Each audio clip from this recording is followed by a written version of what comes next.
When this man comes and he calls fire down from heaven and says, I'm the great one of God, worship me. Now come on. If you've never seen anybody do that, huh? See, God has let this whole thing, we're being set up. And God's letting us be set up. We're being set up by God for what's coming. He's permitted. Way back when I started screaming that this New Age thing was going to produce the one world church, nobody wanted to listen to me. Absolutely, that's absolutely ridiculous, Brother Deckard. Well, they're not saying ridiculous today. They're not saying that. I think they just got it done again, having that second worldwide religious meeting. Only it wasn't in Chicago, somewhere else in the world this year. They just got done having it where all the religions come together. So we can begin to see what I'm saying? They're beginning now to say they're going to take it hook, line, and sinker. Let's just go ahead and throw the whole pole in the water. And that's pretty well what's going on. Let's go on. Saying to them that they dwelt in the image of the beast, which went in the 15th verse, and he had power to give life unto the image of the beast, that the image of the beast should both speak and cause as many as would not worship the image of the beast should be killed. You need to underline that. As many as will not worship the image of the beast will be killed. Now, he doesn't say they might be killed. He says they will be killed. In other words, this is not going to be an elective. This isn't going to be one of these things that the church has been used to for generations. Do you want to be a Baptist, or do you want to be a Methodist? Do you want to be a Pentecostal, a Catholic? Just go ahead and choose something. They're going to tell you you're going to worship the image of this beast. Now, I know there's been a lot of books written about the image, what that image is going to be. That doesn't really make any difference. The fact of it is, you're going to bow down and worship him, you're going to die. Now let's go on. And he causeth all, both great, small and great, rich and poor, free and bond, to receive a mark in the right hand. Now which hand is that? The right hand. Or in the forehead, right about there. And that no man might buy or sell, save that he had the mark, or the name of the beast, or the number of his name. Here is wisdom. Let him that understandeth count the number of the beast, for it is the number of a man, and his number is 666, which we just simply know as 666. So we know that they're going to set up a system. And from generation to generation, we have had people say, well, I believe that must be the mark coming. That must be the mark coming. I said, well, is it on the right hand or forehead? No. I said, it can't be the mark. He said, well, I think them credit cards are the mark. No. No, they're not the mark. The mark is going to come that'll be placed on the right hand or in their foreheads. Now listen to me.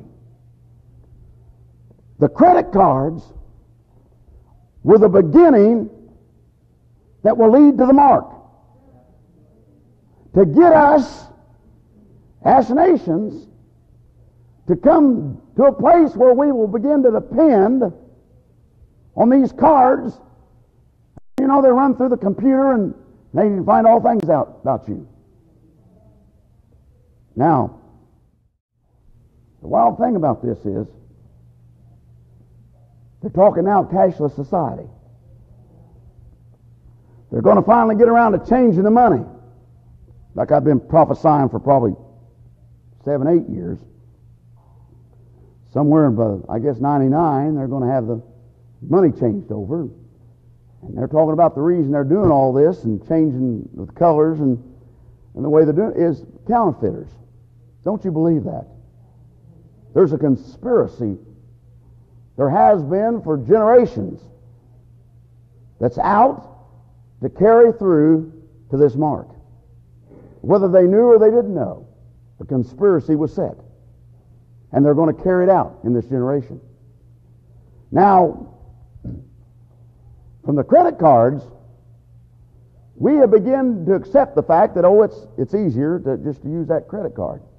You don't have to look in the billfold and find out that you don't have that $20 bill or $10 bill or whatever else in there.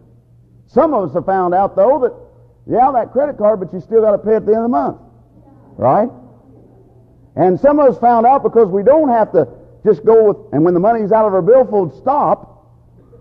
Some of us have abused their credit cards. And some of us have been abused by these lending institutions. If you ever figure up the annual percentage rate on those things, you burn them anyway. But you see, it's the thing of society. It's what I want you to see. It's a thing that we're programmed now to have. We probably could take up enough credit cards in this room to build a doghouse.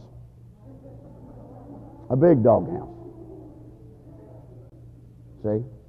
So we are conforming. We're conforming to the system and not even knowing where it's taking us. Let's go to Revelation 14, because I want to give you some throughout now 14 4 or 5 more scriptures here that I want you to see that this was mentioned and it's prevalent within the book of Revelation. Now 14:9. And a third angel followed them, saying with a loud voice, If any man worship the beast and his image, and receive his mark in his forehead or in his hand, the same shall drink of the wine of the wrath of God. You need to underline that and understand it. If any, okay, the same shall drink of the wrath of God, which is poured out without measure into the cup of indignation. And he shall be tormented with fire and brimstone in the presence of the holy angels and the presence of the Lamb. It's going to be a big time thing. And the smoke of their torment ascendeth up forever and ever, and they have no rest day or night, who worship the beast and his image, and whosoever receiveth the mark of his name. Here is the patience, that means persistence, of the saints. Now we're being warned here. Here are they that kept the commandments of God and the faith of Jesus. The ones that did what? That didn't take the mark. The ones that did not take the mark.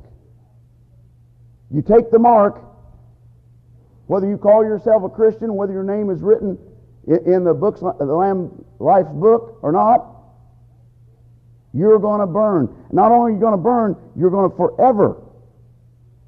Now that means forever, folks. That don't mean for eternity. That don't mean for just an hour. It doesn't mean for